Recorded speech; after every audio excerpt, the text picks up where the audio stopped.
Hadirin yang hormati sekalian, majlis diteruskan dengan program Bicara Tokoh yang bertajuk Isu-isu Keselamatan Negara dari Perspektif PDRM. Syarahan ini adalah di antara lain bertujuan untuk mengupas beberapa isu selepas transformasi politik dan undang-undang yang melihat kepada status keselamatan negara, peranan PDRM, masyarakat dan penyelidik dalam memastikan kemasyarakatan dan kesejahteraan negara berada pada tahap yang sewajarnya. Sebelum itu, izinkan saya untuk membaca sedikit latar belakang daripada tokoh kita pada pagi ini. Yang dihormati Tan Sri Datuk Seri Khalid Abu Bakar dilahirkan pada tanggal 5 September 1957 di Seremban, Negeri Sembilan. Beliau mula menyertai Polis Diraja Malaysia sebagai Inspektor Percubaan pada 5 Disember 1976. Yang dihormati Tan Sri berkelulusan ijazah perundangan dari Universiti Islam Antarabangsa Malaysia dan juga telah mengikuti pembelajaran di Universiti berprestij Cambridge, United Kingdom dalam kursus kepimpinan Wilson. Beliau telah mendirikan rumah tangga dengan Puan Sri Datin Sri Imran binti Ibrahim dan dikurniakan 4 orang cahaya mata. Yang dihormati Tan Sri Datuk Seri Khalid Abu Bakar mempunyai kerjaya yang cemerlang dalam PDRM. Beliau telah berkhidmat dalam pelbagai jawatan sebelum dilantik sebagai Ketua Polis Negeri Sembilan pada 16 Disember 2005. Antara 1 November 2006 dan 1 Julai 2007, beliau merupakan Timbalan Pengarah Jabatan Siasatan Jenayah. Beliau juga telah dilantik sebagai Ketua Polis Selangor pada 2 Julai 2007 sebelum dinaikkan pangkat sebagai Pengarah Jabatan Keselamatan Dalam Negeri dan Ketenteraman Awam Bukit Aman pada 25 Oktober 2010. Seterusnya, beliau telah dilantik sebagai Timbalan Ketua Polis Negara pada 15 April 2011. Dalam 37 tahun perkhidmatannya dengan PDRM, komitmen dan usaha beliau untuk memastikan keselamatan negara telah diiktiraf oleh negara. Hasilnya, beliau telah dianugerahkan dengan beberapa anugerah dan antara anugerah tertinggi yang diperolehi adalah Panglima Setia Mahkota yang membawa gelaran Tan Sri pada 2 Jun 2012 dan seterusnya. Yang dihormati Tan Sri Datuk Seri Khalid Abu Bakar telah dilantik sebagai Ketua Polis Negara pada 17 Mei 2013. Dengan ini, majlis dengan penuh takzim mempersilakan Yang dihormati Tan Sri Datuk Seri Khalid Abu Bakar untuk menyampaikan syarahan. Dengan segala hormatnya dipersilakan Tan Sri. Yang berbahagia Profesor Emeritus Datuk Dr. Ibrahim bin Komu, Naib Chancellor Universiti Malaysia Terengganu, yang dihormati Komisioner Polis Datuk Pahlawan Hadi Ho bin Abdullah, Pengarah Jabatan Siasatan Jenayah PDRM, yang dihormati Deputi Komisioner Polis Datuk Jamsyah bin Mustafa, Ketua Polis Terengganu, yang berbahagia Profesor Datuk Dr. Aziz bin Rahman, Dekan Pusat Pengajian Informatik dan Matematik Gunaan UMT, yang dihormati Deputi Komisioner Polis Datuk Jalaluddin bin Abdul Rahman, Ketua Polis Kelantan, yang dihormati Datuk-Datuk Div-Div Kehormat, Timbalan-Timbalan Naib Chancellor, Pegawai Kanan Universiti Malaysia Terengganu dan Pegawai Kanan PDRM, tuan-tuan, puan-puan, serta hadirin yang saya hormati sekalian. Alhamdulillah, marilah sama-sama kita memanjatkan setinggi-tinggi syukur kepada Allah Subhanahu Wa Taala kerana dengan taufik dan hidayahnya juga kita dapat bersama-sama untuk satu program yang telah diatur pada pagi ini. Pada kesempatan ini, saya ingin mengucapkan ribuan terima kasih kepada pihak penganjur iaitu UMT yang telah memberi penghormatan kepada saya untuk memberi sedikit pandangan dan berkongsi dengan hadirin sekalian tentang isu-isu keselamatan negara dari perspektif Polis Diraja Malaysia. Hadirin yang dihormati sekalian, apabila kita membicarakan aspek keselamatan negara, kita tidak lagi boleh melihat isu tersebut dalam bentuk tradisional yang hanya mencakupi ancaman ketenteraan semata-mata. Lebih-lebih lagi dengan dunia globalisasi masa kini yang mana kita berada di dunia tanpa sempadan, pastinya fokus keselamatan telah berpindah daripada ancaman keselamatan dari segi ketenteraan kepada isu-isu politik, ekonomi dan sosial yang mempunyai dampak kepada keselamatan negara. Beberapa sarjana juga telah memberikan takrifan mengenai konsep keselamatan negara. Antaranya Traeger dan Simon 1973 telah menginterpretasikan keselamatan negara sebagai usaha untuk mencapai nilai-nilai nasional yang merangkumi sistem politik, sosial dan asas fizikal terbentuknya sesebuah negara. Nilai-nilai nasional ini merujuk kepada kelangsungan hidup bagi memastikan kewujudan yang berterusan sesebuah negara dan masyarakat, bahasa, pembangunan sosial dan ekonomi, kemerdekaan politik dan integriti sempadan. Dalam definisi yang lain, keselamatan negara merujuk pada tujuan dan cara bagaimana sesebuah negara mempertahankan dirinya daripada ancaman dan kemampuannya mengekalkan nilai teras negara tersebut. Walter Lippmann menganggap a nation is secure to the extent to which it is not in danger of having to sacrifice core values if it wishes to avoid war and is able, if challenged, to maintain them by victory in such a war. Arnold Wolfers pula menyatakan bahawa security rises and falls with the ability of a nation to deter an attack. Argumentasi seperti ini menunjukkan aliran pemikiran yang tertumpu kepada ancaman keselamatan berbentuk ketenteraan. Hari ini, selepas tamat Perang Dingin dan dalam dunia globalisasi, keselamatan perlu dilihat dalam konteks yang lebih luas, merangkumi isu-isu yang bukan bersifat ketenteraan. Keselamatan boleh dibahagikan kepada keselamatan tradisional dan bukan tradisional, di mana keselamatan bukan tradisional kini merupakan satu komponen penting dalam politik antarabangsa. Secara ringkasnya, keselamatan kini bersifat lebih komprehensif, merangkumi isu politik, ekonomi, sosial dan juga ketenteraan. Malah kebanyakan isu sebenarnya bergantung antara satu sama lain. Walaupun isu-isu seperti migrasi, perdagangan dadah dan penyeludupan manusia, pencemaran alam sekitar dan kemiskinan tidak memberi kesan kepada keselamatan negara secara mendadak, tetapi dalam jangka masa yang panjang, ia mempunyai impak ke atas kelangsungan hidup sesebuah negara. Manakala dari perspektif Polis Diraja Malaysia, definisi keselamatan mempunyai maksud dan yang pelbagai, selaras dengan peranan dan fungsi pelbagai PDRM sebagai pembekal perkhidmatan keselamatan dan perlindungan kepada negara dan rakyatnya. Keselamatan tidak wujud secara semula jadi. Secara faktanya, keselamatan adalah sebuah keadaan minda atau perasaan yang menggambarkan sesuatu keadaan yang nyata atau tidak nyata yang dialami oleh seseorang, meliputi semua aspek kehidupan sama ada secara fizikal, emosi, sosial dan ekonomi berdasarkan tahap keperluan seseorang. Justru sebagai pembekal perkhidmatan, keselamatan dan perlindungan, objektif utama PDRM adalah untuk memastikan keperluan minda ini dipenuhi agar dapat mewujudkan satu korelasi yang kukuh di antara keperluan rakyat dengan perkhidmatan yang diberikan. Hanya dengan cara ini, PDRM akan kekal relevan dengan keperluan rakyat dan pembekalan perkhidmatannya mendapat permintaan. Maka selepas ini, saya akan menyatakan beberapa perkhidmatan yang pihak polis berikan kepada rakyat jelata dan negara, terutamanya yang berkaitan dengan isu-isu keselamatan. Hadirin yang saya hormati sekalian, perkara penting yang ingin saya sentuh ialah jenayah. Ini kerana antara fungsi dan peranan PDRM adalah untuk mengekalkan keamanan negara ini yang mana dalam masa yang sama akan menyumbang ke arah kesejahteraan masyarakat seluruhnya. Di dalam Seksyen 3, Braket 3 Akta Polis 1967 jelas menyatakan peranan PDRM termasuklah memelihara undang-undang dan ketenteraman awam, mengekalkan keamanan dan keselamatan, mencegah dan mengesan jenayah, menangkap dan mendakwa penjenayah, dan akhir sekali mengumpulkan risikan keselamatan.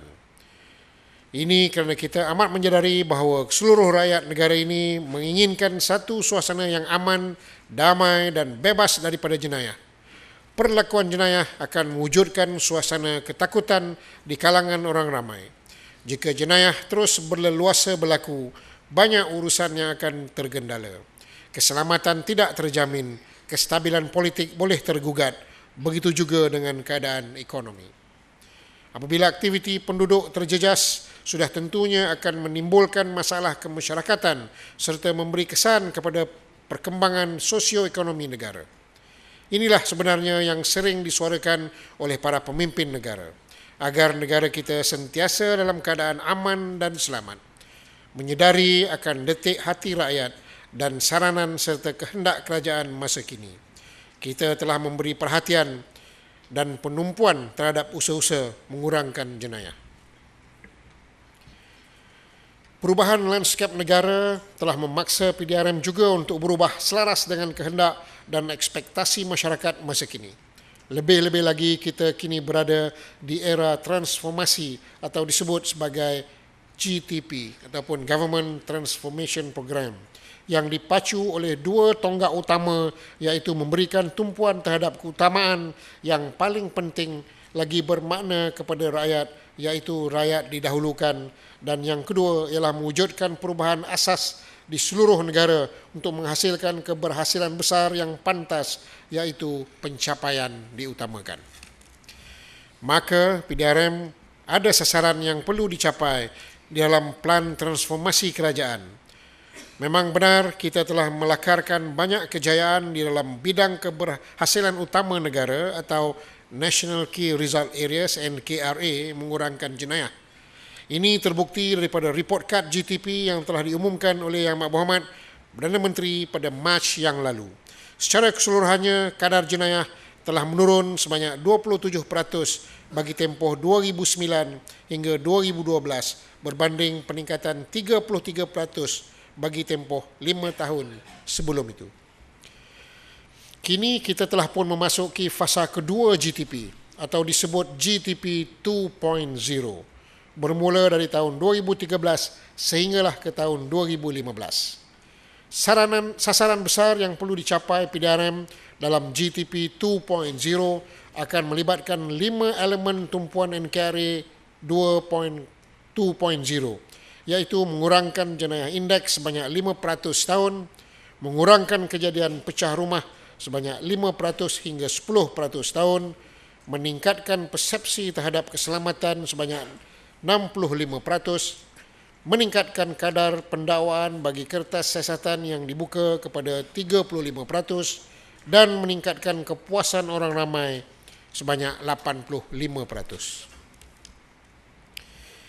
Dalam masa yang sama, di atas rasa prihatin dan keperluan ke arah memerangi jenayah, maka pada 1 Julai yang lalu, PDRM telah menubuhkan satu jabatan yang baru khusus menangani jenayah, iaitu Jabatan Pencegahan dan Pembanterasan Jenayah. Objektif utama jabatan ini seperti namanya adalah untuk mengurangkan jenayah menerusi sistem pencegahan dan pembanterasan yang berkesan. Ini adalah kesinambungan dan penambahan dalam inisiatif-inisiatif sedia ada dalam NKRA dan NBOS atau National Blue Ocean Strategy. Jabatan baru ini akan menekankan konsep pencegahan dan pembanterasan jenayah yang bersifat lebih holistik, meliputi darat dan perairan. Selain daripada menyasarkan matlamat mencegah dan membanteras jenayah di dalam negara, objektif jabatan ini juga menuntut PDRM untuk mengawal sempadan negara bagi mencegah usaha penjenayah luar untuk menceroboh dan mendatangkan gangguan keselamatan kepada negara. Dalam masa yang sama, jabatan ini akan menjalankan pendekatan secara proaktif dan bersepadu bagi mencegah jenayah, mendidik serta memudayakan masyarakat tentang tanggungjawab bersama dalam mencegah jenayah, menghapuskan peluang melakukan jenayah, menangani dan mengurangkan persepsi masyarakat terhadap isu keselamatan serta memainkan peranan konsultatif kepada komuniti, institusi pendidikan, institusi perniagaan, agensi kerajaan dan NGO. Usaha-usaha ini diharap dapat meningkatkan keyakinan dan kepercayaan orang ramai terhadap perkhidmatan polis sekaligus merapatkan jurang di antara masyarakat dan PDRM. Hadirin yang dihormati sekalian, berbalik semula kepada isu jenayah. Beberapa bulan sebelum ini, kita telah dikejutkan dengan pelbagai kes-kes jenayah yang melibatkan senjata api. Semua kes ini tergolong dalam kategori jenayah kekerasan yang melibatkan kecederaan parah dan kematian. Saya pasti masyarakat juga akan merasa ketakutan apabila kerap mendengar dan didedahkan dengan kes-kes seperti ini. Apatah lagi ia melibatkan pula kegiatan kongsi gelap. Bertitik tolak daripada kes-kes tembak tersebut, tindakan drastik telah pun kita ambil, terutamanya yang berkaitan pencegahan dengan melancarkan satu operasi yang dirujuk sebagai Op Chantas Khas yang dilancarkan sejak 17 Ogos yang lalu. Ternyata langkah pencegahan tersebut telah mendatangkan hasil yang sangat positif, di mana kadar indeks jenayah telah menunjukkan penurunan yang agak signifikan. Kejayaan Op Chantas Khas yang dijalankan semenjak 17 Ogos 2013, statistik kejayaan setakat 31 Disember 2013 adalah seperti yang dipaparkan.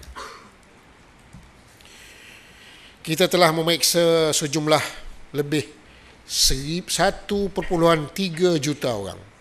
Kita telah memeriksa kenderaan lebih daripada 800,000 buah. Dan kita telah menjalankan tangkapan terhadap lebih daripada 40,000 orang. Rentetan daripada itu, kita juga telah menubuhkan pasukan elit taktikal dikenali sebagai pasukan khas jenayah terancang atau Stafok, khusus bagi menangani dan menguruskan kes-kes jenayah dengan efisien, termasuk pembantrasan kegiatan dadah yang akan berkuat kuasa mulai 1 Januari 2014. Pasukan ini akan menguruskan dan menangani operasi yang bersifat pelbagai, merangkumi isu-isu jenayah seperti jenayah berat, sindiket, gangsterisme, perjudian, pelacuran dan pemerdagangan manusia serta sindiket dadah. Tetapi apa yang lebih penting adalah respon positif daripada orang ramai yang menghargai tindakan polis dalam menentang gangsterisme, perjudian dan pelbagai jenayah. Kata orang, cegah sebelum parah, dan inisiatif ini akan berterusan. Ini adalah strategi kepolisian yang dizahirkan secara pengoperasian terhadap sasaran kita, iaitu penjenayah.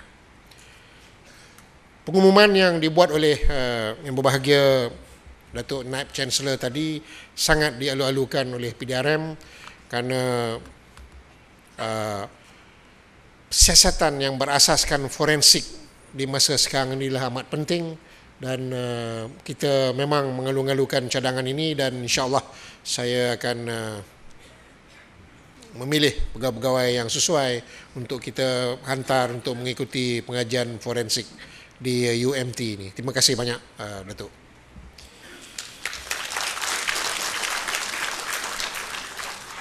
Dan sebenarnya dalam kita meneruskan usaha-usaha mengekang kejadian jenayah di negara kita ini, kita telah pun mendapat kelulusan daripada Parlimen yang mana Akta Pencegahan Jenayah ataupun POKA telah pun diluluskan oleh Parlimen, cuma menunggu untuk diwartakan sahaja.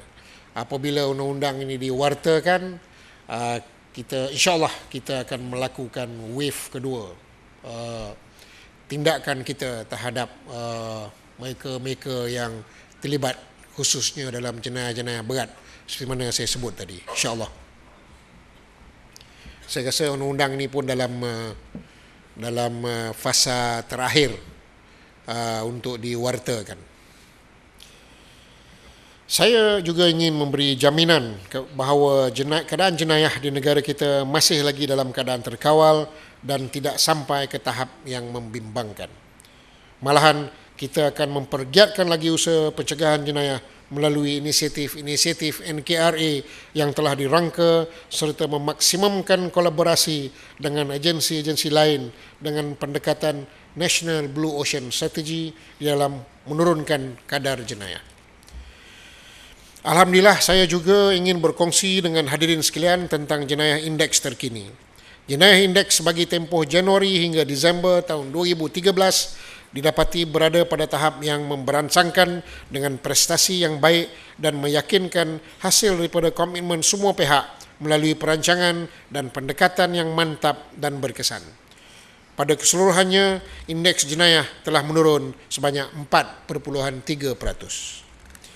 Indeks jenayah bagi tahun 2013 berbanding 2012 memperlihatkan persekitaran yang lebih selamat dengan jumlah kes yang dilaporkan adalah sebanyak 147,073 kes bagi tahun 2013 berbanding 153,669 kes bagi tahun 2012. Penurunan sebanyak 6,596 kes ataupun 4.3%. Pencapaian ini menunjukkan kadar jenayah hampir dengan sasaran NKRI yang ditetapkan sebanyak 5% dengan kekurangan 0.7%. Hadirin yang saya hormati sekalian, satu lagi musuh utama yang mengganggu keselamatan dan ketenteraman masyarakat adalah jenayah dadah. Hari ini, berbagai pelakuan yang dahsyat timbul akibat daripada penyalahgunaan dadah. Apa yang mendukacitakan kita semua ialah disebabkan dadah. Penagih atau penjenayah itu sanggup mati, mencuri, merompak, meragut, mencedera, bahkan membunuh orang lain. Dengan demikian, dadah bukan sekadar merosak akal fikiran dan pertimbangan manusia, tetapi juga menjatuhkan maruah diri sendiri, keluarga dan agama. Semua ini adalah tanda-tanda manusia kehilangan fitrah taraf kemanusiaan mereka. Saya rasa kita dikejutkan dengan satu kes yang melibatkan seorang anak kecil, ya, tak lama baru ni di Terengganu juga. Dan satu lagi kes di Muar minggu lepas juga melibatkan seorang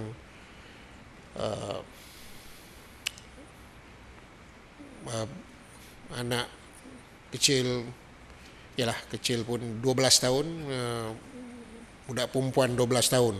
Ini semua adalah disebabkan dadah. Maka kita ingin menyeru kepada masyarakat seluruhnya, marilah sama-sama kita membebaskan keluarga, sekolah, tempat kerja dan sebagainya dari pengaruh jenayah penyalahgunaan dadah agar hidup lebih harmoni dan sejahtera. Selain itu, kita ingin mengingatkan bahawa kegagalan dalam menangani isu dadah ini akan memberi kesan buruk, antaranya peningkatan kes jenayah berat, kemusnahan tamadun terutama pemimpin masa depan, menjejaskan ekonomi negara dalam menyelesaikan masalah ketagihan masyarakatnya, pengabaian tanggungjawab kepada agama, keluarga, masyarakat dan negara, dan merosakkan kesempurnaan fitrah, kesempurnaan manusia itu sendiri. Pendek kata, jenayah dadah yang sudah berlarutan hingga berdekat-dekat lamanya sungguh merugikan keluarga, masyarakat, bahkan negara. Negara bukan sahaja rugi dari sudut keuangan akibat perbelanjaan pencegahan, rawatan dan pemulihan, malah negara turut kehilangan aset bagi tujuan tenaga kerja membangunkan negara.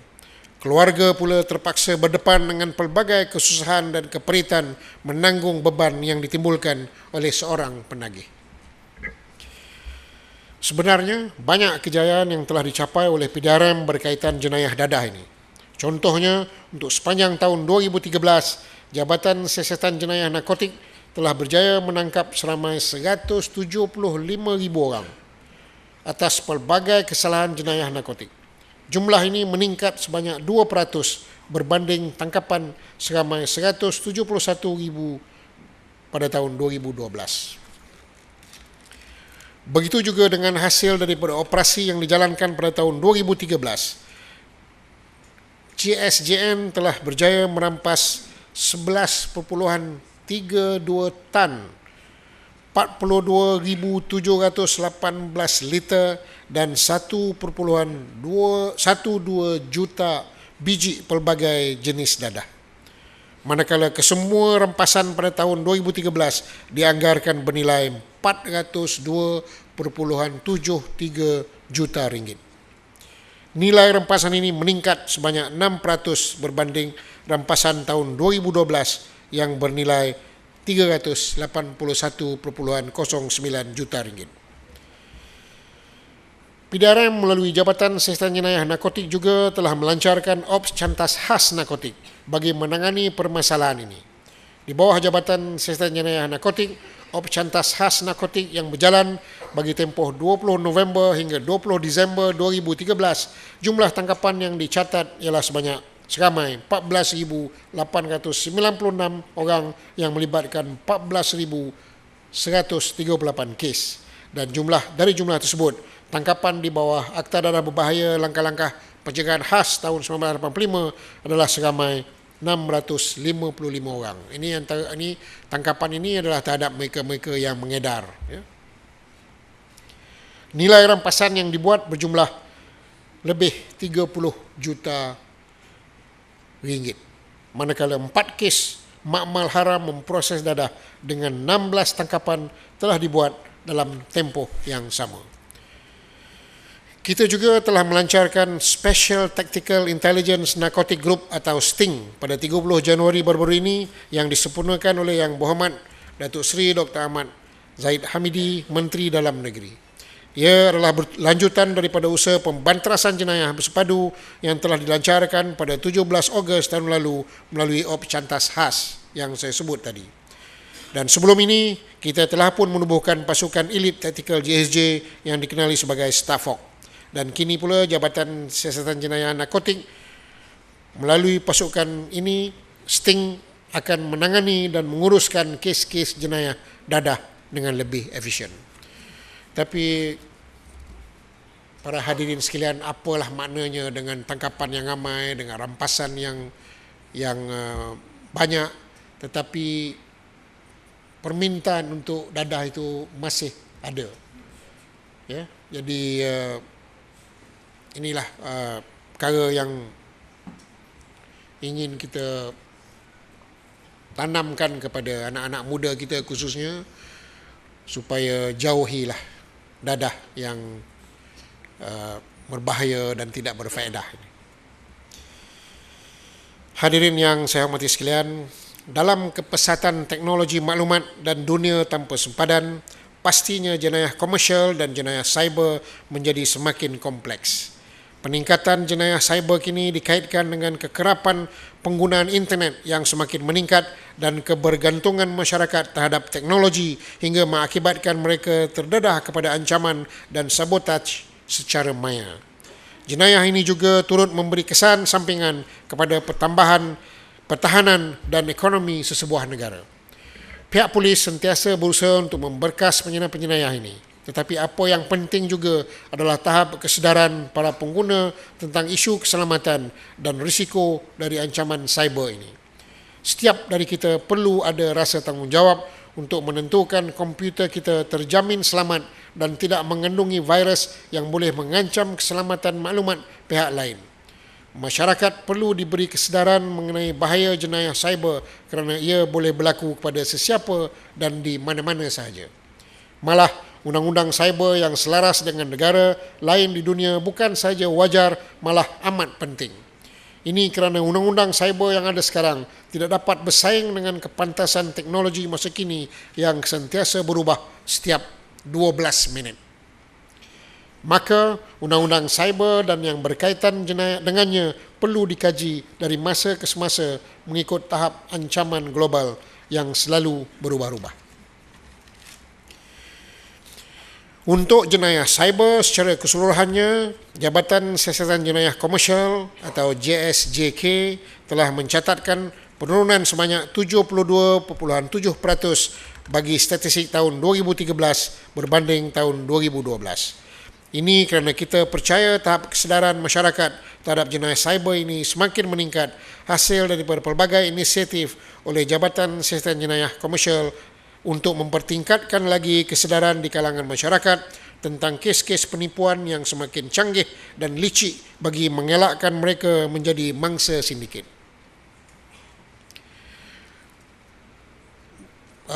Saya rasa 2 tahun dahulu, 2 tahun lepas, ramai wanita-wanita negara kita ni yang selalu ditipu melalui internet oleh penjenayah-penjenayah dari luar negara, khususnya daripada Afrika Barat. Tetapi alhamdulillah dari segi oleh kerana kesedaran itu telah meluas tahun lepas dan tahun ini kes-kes yang melibatkan wanita-wanita kita ni banyak berkurangan. Jadi saya ingin mengingatkanlah adik-adik semua ni supaya sentiasa berhati-hati apabila mendapat mesej-mesej melalui internet, kerana ialah di sinilah bermulanya segala scam, penipuan dan berbagai-bagai lagi. Hadirin yang saya hormati sekalian, di sudut ancaman teroris, sungguh pun Malaysia tidak terdedah kepada serangan oleh kumpulan-kumpulan pengganas, namun kita berdepan dengan elemen-elemen ekstrim yang terpengaruh dengan fahaman radikal di mana individu-individu berkenaan merasakan diri mereka terpanggil untuk berjihad di medan pertempuran jihad di negara-negara yang bergolak seperti Afghanistan, Syria, Palestin dan Selatan Filipina. Contohnya, seramai 38 rakyat Malaysia telah menjalani latihan ketenteraan di Afghanistan, manakala 64 lagi menerima latihan ketenteraan di Selatan Filipina.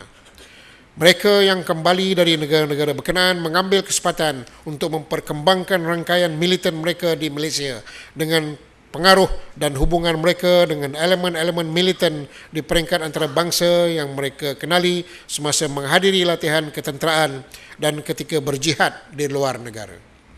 Ancaman keselamatan turut mengaitkan aktiviti elemen-elemen keganasan antarabangsa terutamanya Al-Qaeda, Jemaah Islamiah, Liberation Tigers of Tamil Eelam LTTE dan lain-lain yang menggunakan Malaysia sebagai pusat transit, perkumpulan semula, regrouping, kegiatan merekrut anggota-anggota baru, perolehan logistik, keuangan dan usaha mendapatkan simpati warga negara tempatan terhadap perjuangan mereka.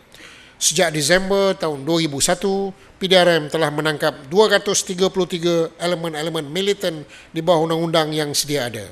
Ancaman teroris ini telah berjaya dibendung dengan tindakan pembantras disusuli dengan program pemulihan yang komprehensif terhadap elemen-elemen militan yang ditangkap. Dan elemen-elemen militan ini mengsasarkan pelajar-pelajar sebenarnya untuk mempengaruhi mereka supaya percaya dengan dakwah mereka, kononnya untuk berjihad dan sebagainya. Jadi kita semua perlu berhati-hati. Kita juga pastinya tidak lupa insiden yang telah mencatat sejarah keselamatan negara dan masih basah dalam ingatan kita, iaitu ancaman kumpulan pengganas pada Mac tahun 2013 yang mana Ops Daulat telah kita lancarkan. Operasi tersebut adalah operasi ketenteraan yang melibatkan kerjasama di antara Angkatan Tentera Malaysia dan Polis Raja Malaysia untuk menghapuskan kumpulan pengganas yang menyerang pantai timur Sabah. Dalam insiden tersebut, kira-kira 235 pengganas Filipina telah melakukan pencerobohan di kampung Tanduo, Lahad Datu, Sabah sehingga menyebabkan 8 anggota polis dan 2 askar terbunuh, manakala 69 pengganas ditembak mati dalam operasi tersebut.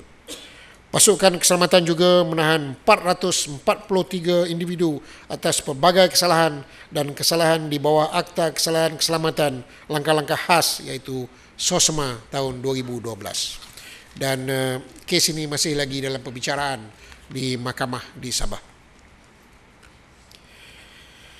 Hadirin yang saya hormati sekalian, selain ancaman teroris, kita juga mempunyai ancaman luar yang lain, antaranya ancaman sempadan, ancaman di sempadan kita. Kedudukan Malaysia yang bersempadan dengan kawasan yang bergolak seperti di Thailand dan Selatan Filipina sedikit sebanyak memberi kesan kepada keselamatan negara kita. Faktor keadaan sempadan negara ini yang sukar untuk dikawal seperti hutan yang luas dan panjang atau dikelilingi lautan menyebabkan pelbagai perkara yang boleh memberi ancaman keselamatan negara boleh berlaku. Dan antaranya, sempadan yang sukar dikawal boleh digunakan sebagai laluan penjenayah untuk menyeludup barang-barang yang diharamkan termasuk dadah dan senjata api. Keadaan ini banyak berlaku di kawasan sempadan Thailand, Malaysia, sempadan Sabah, Selatan Filipina dan sempadan Sarawak, Kalimantan, Indonesia. Kita semua tahu sempadan kita dengan Thailand di sebelah pantai timur ini adalah Sungai Golok yang panjangnya 105 kilometer. Dan di musim-musim kemarau sekarang ini ada lokasi-lokasi sungai itu yang boleh boleh kita cross jalan kaki saja, kerana air pun dah tak ada dah. Jadi dan kita tidak boleh berada di sepanjang 105 km sungai itu untuk menjaga keselamatan negara kita. Ya. Sempadan kita digunakan sebagai laluan untuk melarikan diri bagi penjenayah yang melakukan kesalahan jenayah atau melakukan jenayah yang sama ada di negara ini atau di negara jiran. Kita lihat hari itu semasa kita melancarkan Ops Cantas Khas, ramai ahli-ahli kongsi gelap ni lari ke selatan Thailand untuk buang dia punya tatu tu. Ialah kerana banyak laluan-laluan tikus, laluan-laluan mudah untuk mereka lari ke negara jiran kita.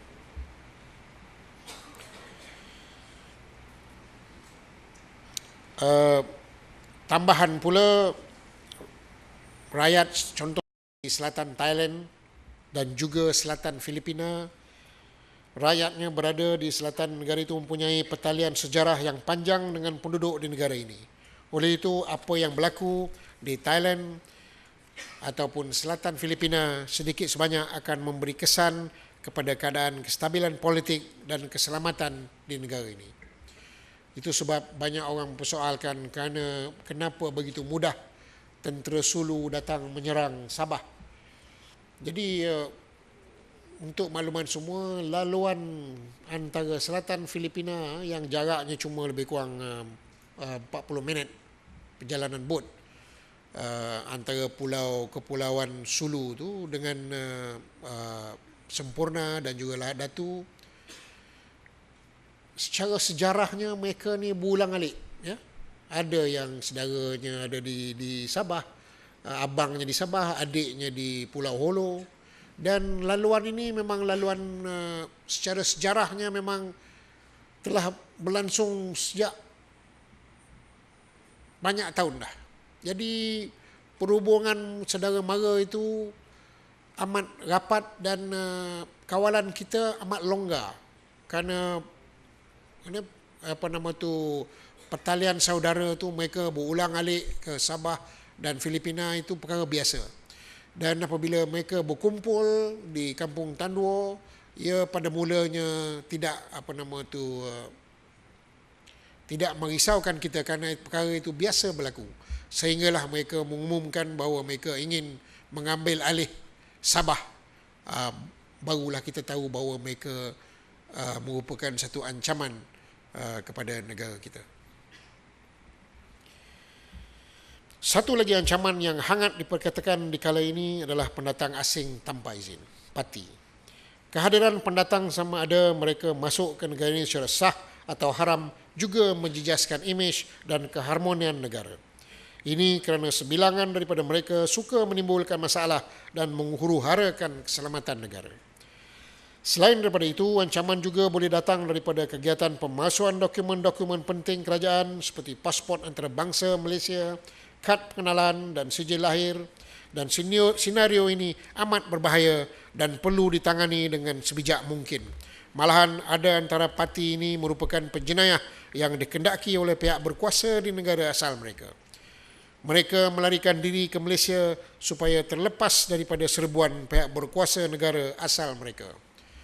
Antaranya jenayah yang melibatkan samun cash in transit baru-baru ini, ya, di Selangor yang melibatkan rompakan 3.3 juta ringgit van security yang membawa duit itu, melibatkan warga asing, ya, warga tempatan dan warga Bangladesh yang sama-sama terlibat dalam menyamun van CIT itu. Hadirin yang saya hormati sekalian, ancaman ekonomi negara juga boleh menggugat kestabilan dan keselamatan negara. Seperti mana yang sedia maklum, Malaysia merupakan antara negara pengeluar minyak kelapa sawit yang paling besar di dunia. Industri kelapa sawit kita bernilai antara 60 ke 80 bilion ringgit setahun dan menyumbang kepada 15% GDP negara. Malangnya, industri ini sedang menghadapi kempen tentangan yang sistematik dan sengit dari kumpulan NGO antarabangsa seperti WWF, Greenpeace dan sebagainya.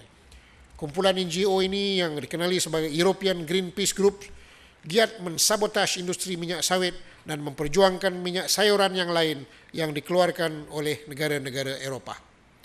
Antara tindakan-tindakan mereka termasuklah menuduh minyak sawit kononnya memudaratkan kesihatan dan negara kita dan Indonesia membakar hutan dan membunuh orang hutan untuk menanam pokok sawit dan akhir-akhir ini menguasai pertubuhan Multi-Stakeholder Standards of Roundtable Sustainable Palm Oil atau RSPO yang bertanggungjawab menentukan prinsip, syarat-syarat dan indikator-indikator RSPO Standards. Aktiviti-aktiviti NGO berkenaan perlu dipantau rapi dan segala ancaman ditangani dengan bijak bagi menjaga kepentingan ekonomi Malaysia. Sekiranya industri kelapa sawit ini tidak dipertahankan, ia akan membawa kesan yang buruk kepada ekonomi negara sekaligus menjejas kestabilan sosial negara memandangkan ramai rakyat bergantung kepada kemajuan industri ini. Jika keadaan ini berlaku, tentu sekali keselamatan negara akan terancam. Saya juga ingin mengambil kesempatan di sini untuk menyentuh satu isu terkini berkaitan dengan penggunaan kalimah Allah. Pihak polis memandang serius kejadian-kejadian yang berlaku dan kenyataan-kenyataan yang dibuat berikutan dari penghakiman oleh Mahkamah Rayuan Malaysia dalam kes rayuan di antara Menteri Dalam Negeri dan Kerajaan Malaysia terhadap keputusan Mahkamah Tinggi Kuala Lumpur pada 31 Disember tahun 2009. Membenarkan permohonan semakan kehakiman Titular Roman Catholic Archbishop of Kuala Lumpur Titular ke atas keputusan Menteri Dalam Negeri pada 7 Januari tahun 2009 yang melarang Titular daripada menggunakan perkataan Allah dalam teks bahasa Melayu, The Herald, The Catholic Weekly. Dalam pemantauan kita selepas penghakiman Mahkamah Rayuan pada 14 Oktober 2013 yang lalu, beberapa kenyataan telah dibuat dan beberapa insiden telah berlaku yang boleh memudaratkan ketenteraman awam dan keselamatan negara. Maka, saya ingin menasihati orang ramai supaya menghormati dan mematuhi keputusan Mahkamah Rayuan serta mengelak daripada membuat sebarang kenyataan yang boleh menjurus kepada perbuatan menghina mahkamah. Kita memandang serius perkara ini dan pihak polis akan mengambil tindakan tegas terhadap mana-mana pihak yang masih lagi mengeluarkan kenyataan atau mencetuskan insiden-insiden menghina keputusan mahkamah, menghasut atau perbuatan-perbuatan yang boleh memudaratkan ketenteraman awam dan keselamatan negara. Dan perkara yang hangat diperkatakan sekarang ini yang mungkin boleh menjejaskan keadaan keselamatan dan ketenteraman awam kita adalah isu kenaikan harga barang. Ya. Kita semua tahu bahawa barang-barang ini pasaran kita pasaran terbuka dan ada kalanya barang-barang ini akan berlaku kenaikan harga barang. Tetapi saya amat pasti bahawa kenaikan harga barang ini adalah di dalam kawalan kerajaan. Tetapi ada pihak-pihak yang sengaja menggembar-gemborkan isu kenaikan harga barang ini seolah-olah ia tidak lagi terkawal yang menyebabkan rakyat susah dan tidak mampu membeli barang-barang keperluan. Jadi hasutan-hasutan sebegini perlu kita pantau kerana jika tidak dipantau ia boleh menjejaskan perpaduan kita, keselamatan awam negara kita. Kita ada kedai rakyat satu Malaysia yang memastikan bahawa harga-harga barang berada di paras yang tidak naik, yang kekal. Ya. Kenapa kita semua tidak menggunakan kemudahan-kemudahan kedai rakyat satu Malaysia? Jadi saya kurang faham kerana pihak-pihak yang sengaja ingin membawa isu-isu kenaikan harga barang ini dan juga ada pihak-pihak yang sengaja menaikkan harga barang kerana mengikut persepsi orang lain yang mengatakan harga barang dah naik.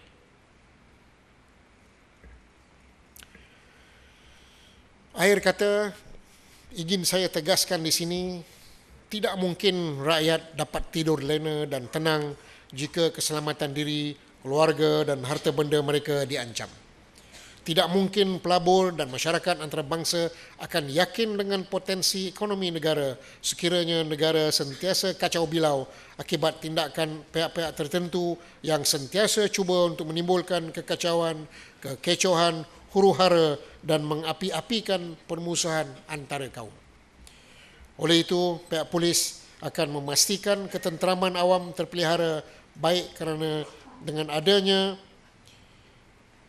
adanya ketenteraman dalam negara, ianya mampu menyumbang kepada kestabilan negara dan rakyat dapat hidup dengan aman dan sejahtera. Apa yang penting ialah menimbulkan kesedaran kepada orang ramai betapa pentingnya kerjasama erat antara pihak berkuasa seperti polis dan masyarakat dalam bersama-sama menjaga keselamatan negara.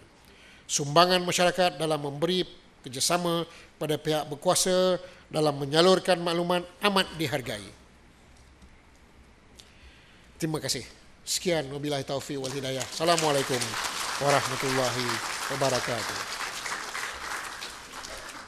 Saya bersedia seterusnya untuk menerima apa-apa juga soalan daripada para hadirin sekalian. So, silakan. Assalamualaikum dan selamat pagi. Yang dihormati Tan Sri Datuk Sri Khalid bin Abu Bakar, Ketua Polis Negara dan para hadirin sekalian. Terlebih dahulu, ribuan terima kasih ditujukan kepada Inspektor Jeneral Tan Sri Datuk Sri di atas pelbagai info dan maklumat terkini yang telah disampaikan sebentar tadi. Dan melalui maklumat terkini ini, kami dapat sebagai penyelidik, kami dapat mengatur pelan tindakan dan seterusnya menjalankan penyidikan yang berkaitan dengan maklumat yang terkini yang diterima.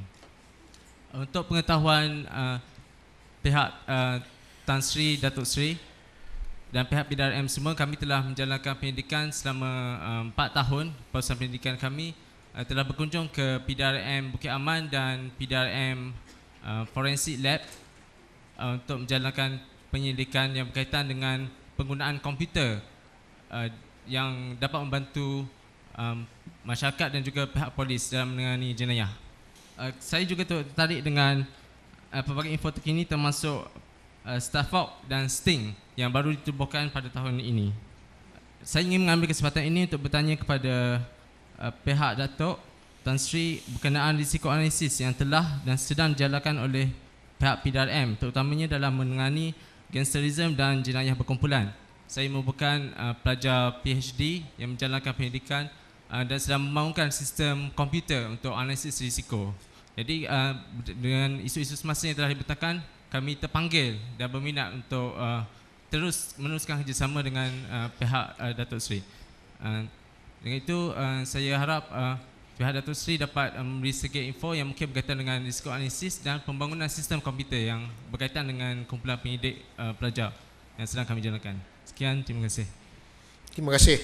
InsyaAllah saya jamin bahawa kita akan terus memberi kerjasama kepada UMT, khususnya pasukan yang menjalankan kajian research berkenaan dengan forensik dan juga penggunaan komputer kita dalam menangani atau dalam menjalankan siasatan kes-kes forensik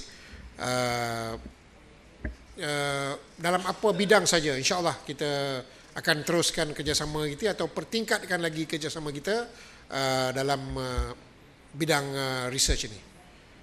Pada saya tidak ada masalah untuk kami bekerjasama rapat dengan UMT dalam perkara ini, dan seperti mana saya sebut tadi, saya amat mengalu-alukan usaha UMT dalam mewujudkan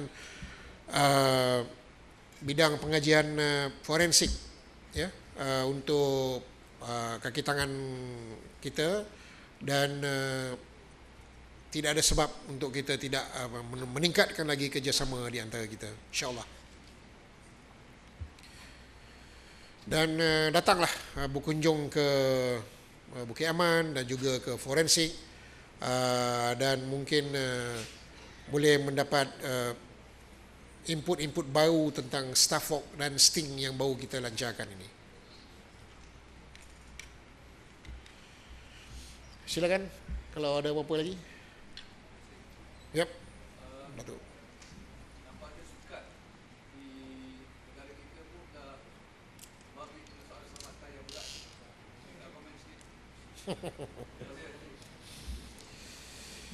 Ya, sebenarnya kadang-kadang tu apa yang berlaku dalam sukan ni, khususnya pergaduhan, itu yang akan mengeratkan lagi antara kita. Dia sekejap aja tu, dia bergaduh-gaduh, lepas tu dia bersalam, dia baik balik. Sampai bila besok dia nak bertemu juga balik, kan? Cuma yang kita risau ni penyokong-penyokong ni. Yang ni kita risau sikit.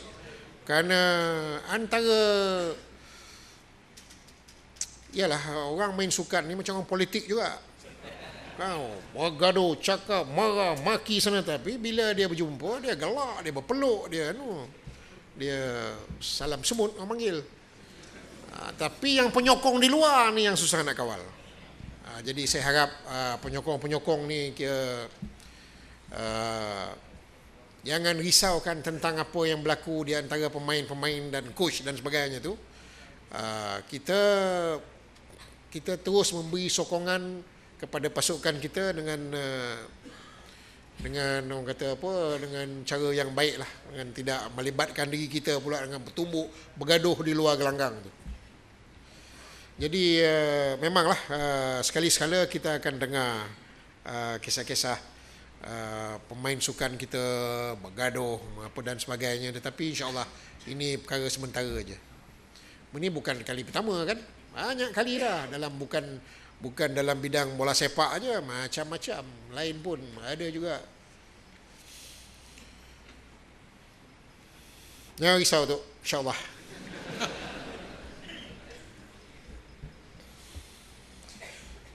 Silakan. Assalamualaikum Tan Sri. Salam. Saya nak buat pertanyaan sedikit terkait dengan apa yang berlaku di negara kita. Tengok dalam setahun dua ni lah, bila ada satu-satu isu yang melibatkan keselamatan negara, akan dibuat laporan polis akan dibuat. Ada satu kes berkait dengan isu bersih dulu kan. Sampai ke kalau tak salah saya dalam 1,400 lebih laporan polis dibuat. Pun isu kalimah Allah dibuat laporan polis yang banyak. Yang terakhir ni isu tersakok lah, yang buat video klip juga apa ni dibuat laporan polis. Walaupun begitu banyak laporan polis dibuat, saya tengok apa yang dibuat oleh pihak polis setakat ni hanyalah memanggil, bagi statement, kemudian dilepaskan. Tidak ada satu pun tindakan yang dibuat. Jadi ini menggambarkan seolah-olah negara kita ni undang-undang tu boleh diperkotak-katikkan. Jadi boleh apa ni Tan Sri bagi penjelasan sikit untuk kepada yang hadir dan juga kepada saya, untuk saya lebih memahami, sebab saya sebagai ketua UMNO bahagian Kota Terengganu, jadi saya memerlukan apa ni maklumat daripada Tan Sri sendiri dalam menjelaskan isu ini. Okay. Saudara nak kita buat apa? Tangkap dia, belasah dia.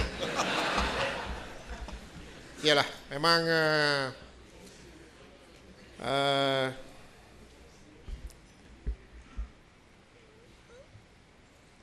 memang kita terima banyak laporan-laporan polis berkenaan dengan apa juga perkara-perkara yang berlaku di sekitar kita. Sebenarnya itu menggambarkan kerisauan masyarakat, kerisauan rakyat tentang sesuatu isu yang ditimbulkan oleh satu-satu pihak itu.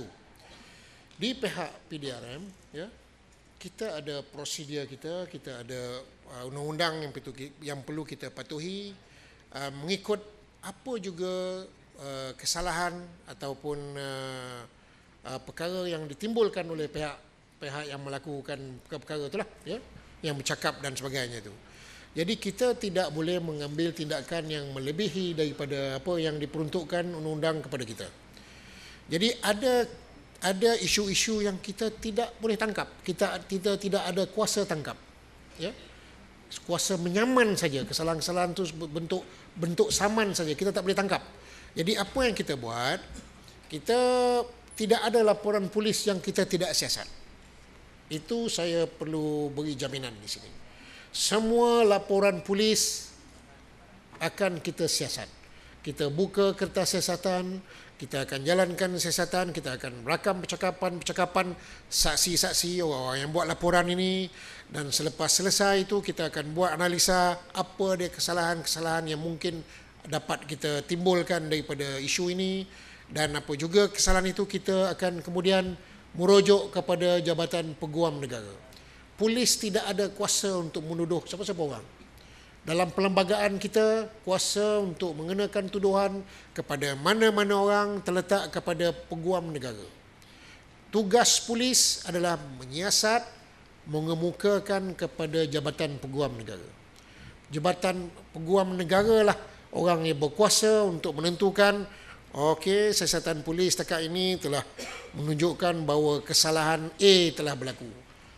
Okey, tuduh si Polan ni bawah kesalahan A. Tetapi dalam semua isu-isu ini, baik isu kalimah Allah dan sebagainya, kita telah membuka kertas siasatan dan kita akan merujuk kepada Jabatan Peguam Negara untuk arahan.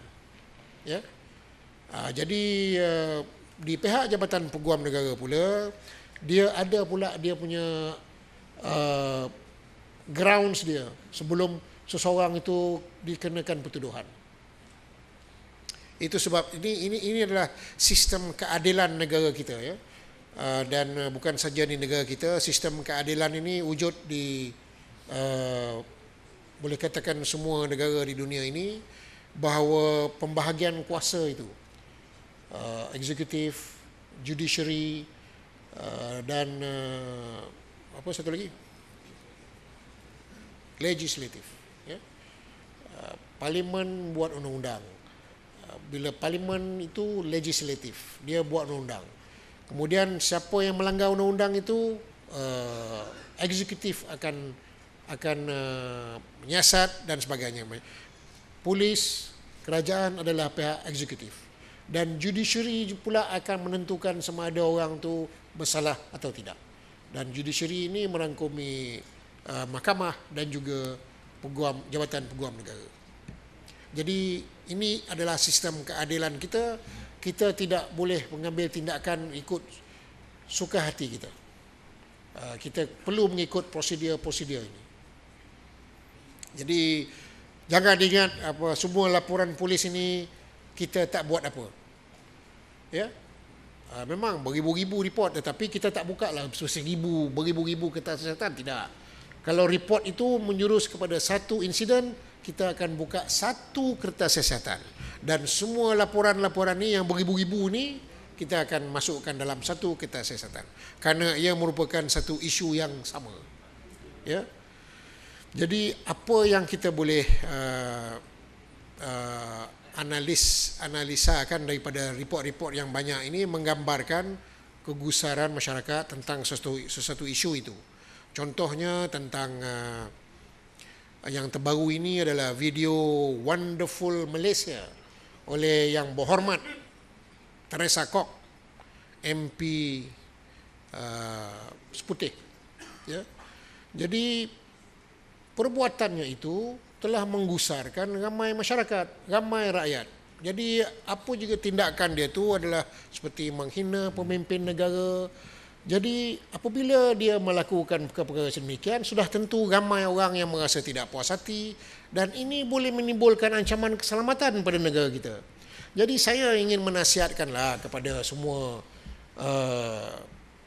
sesiapa jugalah, kan, supaya sebelum mereka mengeluarkan apa juga statement, membuat apa juga filem, ya, supaya berhati-hati, supaya tidak boleh menggusarkan rakyat jelata, menyebabkan rakyat rasa resah kerana apa juga sinister yang dibuat dalam apa juga karikatur, filem dan sebagainya itu akan boleh menimbulkan ancaman kepada keselamatan negara. Kami memantau rapat tentang apa juga perkembangan ini dan kita akan mengambil tindakan-tindakan yang patut. Dan seperti mana saya sebut tadi, semua laporan polis kita akan buka siasatan. Jadi janganlah risau saudara, apa yang kita buat ini adalah mengikut lunas undang-undang negara kita. Ya, kita tidak boleh melampaui undang-undang. Itu sebabnya kalau ada kes-kes di mana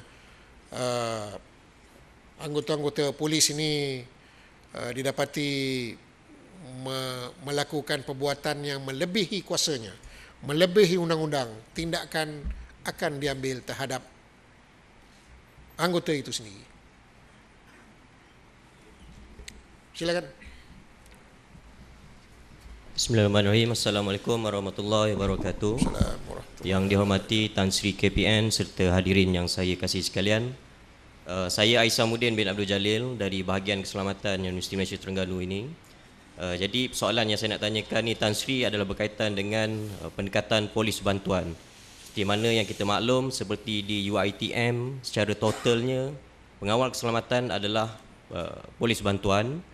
Di UPM sebahagian adalah polis bantuan dan juga di UTM Melaka adalah polis bantuan. Jadi saya nak bertanyakan kepada Tan Sri, apakah pandangan Tan Sri tentang keberkesanan di IPTA sekiranya pengawal keselamatan itu adalah dalam kalangan polis bantuan. Terima kasih Tan Sri. Dia punya kesan banyak kerana polis bantuan ni dia ada kuasa menangkap. Dia ada kuasa memeriksa. Seperti mana juga polis-polis biasa apabila dia menjalankan tugas. Jadi kalau UMT ni ada polis bantuan, jaga adik-adik semua. Jadi kalau UMT nak menubuhkan polis bantuan di UMT ni, saya mengalu-alukannya. Saya pre-approve.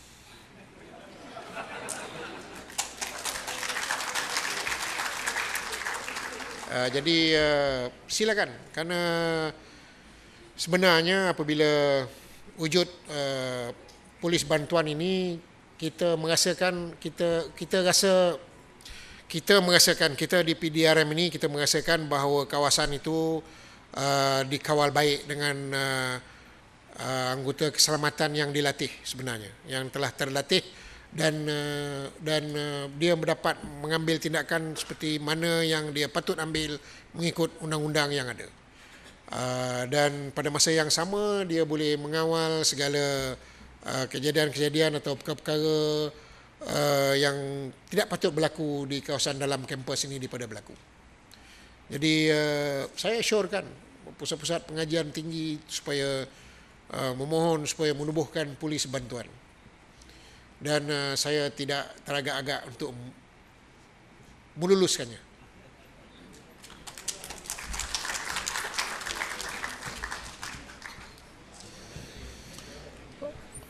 Okey, saya rasa mungkin soalan tadi soalannya tadi. Ada lagi? Okey, satu lagi. Saya bagi peluang sampai 10 suku boleh? 10 suku? 11. 11. Assalamualaikum warahmatullahi taala wabarakatuh. Bahagia Tan Sri, Datuk Sri. Jam saya lewat sejam. Saya pun yang padan tadi Sabri beritahu saya dah time. Awal lagi saya tengok jam saya. Minta maaf, silakan. Terima kasih. Saya mewakili kuasa syariah Negeri Terengganu lah. Nak minta komen Tan Sri berkaitan dengan polis syariah yang dicadangkan. Terima kasih. Banyak orang sebenarnya silap faham tentang apa yang disebut oleh Yang Berhormat Menteri berkenaan dengan polis syariah ni. Bukanlah bila dia sebut polis menubuhkan polis syariah itu, kita ada satu tim pergi mengendap orang kat taman bunga, pergi mengendap orang masuk rumah, pasangan masuk rumah, masuk hotel dan sebagainya. Bukan begitu. Apa yang sebenar dimaksudkan adalah untuk kita membantu Jabatan Kemajuan Islam JAKIM di peringkat federal dan juga jabatan-jabatan agama Islam negeri-negeri, untuk kita membantu mereka dari segi ekspertis siasatan satu, dan juga memberi kawalan keselamatan, ya. Kerana penyiasat jabatan-jabatan agama Islam negeri-negeri ini dia mereka kurang pengetahuan sikit tentang penyiasatan. Jadi di situlah kita boleh membantu, dan juga dari segi menyediakan, memberi bantuan dari segi kawalan-kawalan keselamatan. Jadi apa yang kita akan buat adalah jabatan-jabatan agama Islam negeri ini dan juga JAKIM akan memohon pos-pos kader daripada Jabatan Perkhidmatan Awam, dan kita akan menghantar pegawai-pegawai kita ditempatkan di Jabatan Agama Islam negeri-negeri dan juga di JAKIM. Kita semua perlu ingat bahawa syariah, undang-undang syariah adalah di bawah negeri-negeri, ya, bawah kerajaan negeri, dan untuk wilayah persekutuan adalah di bawah JAKIM, Jabatan Kemajuan Islam Malaysia. Jadi kita perlu menempatkan pegawai-pegawai kita di JAKIM dan juga di Jabatan Agama Islam negeri-negeri. Dan kebanyakan enakmen syariah negeri-negeri memperuntukkan kuasa kepada pegawai polis. Tapi kalau kita rujuk kepada enakmen syariah negeri ini, polis tu dia nombor 7 ke nombor 8. Jadi maknanya prioriti yang diberi oleh Jabatan Agama Islam melalui enakmen syariah negeri-negeri kepada PDRM adalah jauh ke bawah. Jadi maknanya kuasa memula dia bagi kepada, contohnya kadi, pegawai penguatkuasa Jabatan Agama Islam negeri, dan turun barulah PDRM. Ya. Jadi daripada spirit enactment itu sendiri, dia tidak mahu polis mengambil tindakan dahulu. Spirit undang-undang itu sendiri, ya.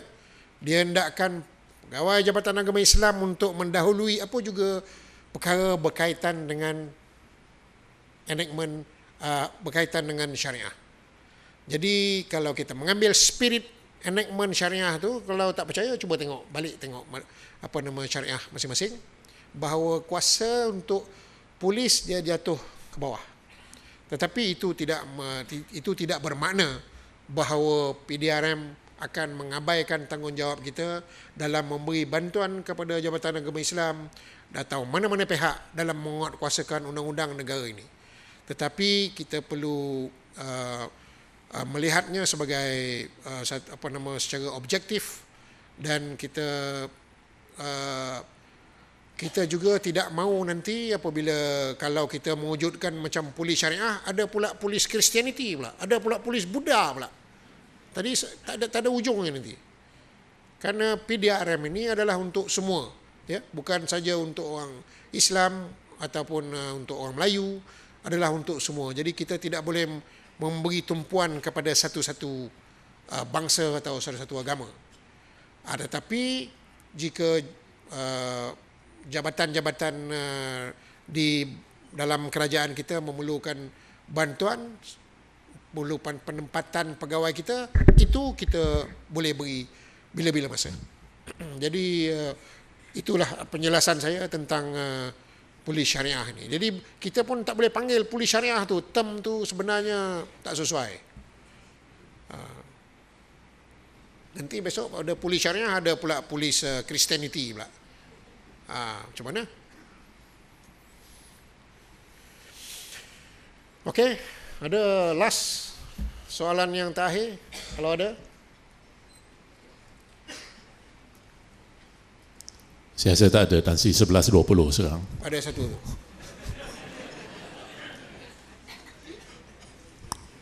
Assalamualaikum Tan Sri. Nama saya Zul Majdi dari konstruksi UMT. Saya ada satu soalan sensitif sikit. Baru-baru ni dalam Disember November tahun lepas, ada dekat media sosial ada post satu gambar di mana anggota PDRM ditangkap dalam keadaan mabuk dalam kereta.